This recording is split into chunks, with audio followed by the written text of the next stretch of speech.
ایک استاد اکثر اپنے طالب علموں سے کہا کرتا تھا کہ یہ دین بڑا قیمتی ہے۔ ایک روز ایک طالب علم کا جوتا پھٹ گیا۔ وہ موچی کے پاس گیا اور کہا میرا جوتا مرمت کر دو، اس کے بدلے میں تمہیں دین کا ایک مسئلہ بتاؤں گا۔ موچی نے کہا اپنا مسئلہ اپنے پاس رکھو، مجھے پیسے دو۔ طالب علم نے کہا میرے پاس پیسے تو نہیں ہیں۔ موچی کسی صورت نہ مانا اور بغیر پیسے کے جوتا مرمت نہ کیا۔ طالب علم نے اپنے استاد کے پاس آیا اور سارا واقعہ سنا کر کہا لوگوں کے نزدیک دین کی کوئی قیمت نہیں۔ استاد بڑے عقل مند تھے۔ طالب علم سے کہا اچھا تم ایسا کرو، میں تمہیں ایک موتی دیتا ہوں، تم سبزی منڈی جا کر اس کی قیمت معلوم کرو۔ وہ طالب علم موتی لے کر سبزی منڈی پہنچا اور ایک سبزی فروش سے کہا اس موتی کی قیمت لگاؤ۔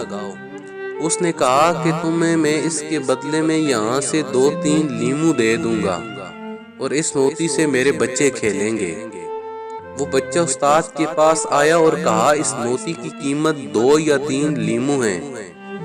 استاد نے کہا اچھا اب تم اس کی قیمت سنیار سے معلوم کرو۔ وہ گیا اور پہلی ہی دکان پر جب اس نے موتی دکھایا تو دکاندار حیران ہو گیا۔ اس نے کہا اگر تم میری پوری دکان بھی لے لو تو بھی اس موتی کی قیمت پوری نہیں ہوگی۔ طالب علم نے اپنے استاد کے پاس آ کر ماجرا سنایا۔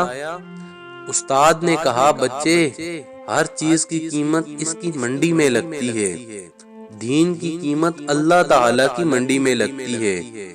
اس قیمت کو اہل علم ہی سمجھتے ہیں، جاہل کیا جانے دین کی کیا قیمت ہے۔ اللہ پاک سے دعا ہے ہمیں ہدایت کا راستہ نصیب فرمائے اور اپنے دین کو سمجھنے اور اس پر عمل کرنے کی توفیق عطا فرمائے۔ آمین ثم آمین یا رب العالمین۔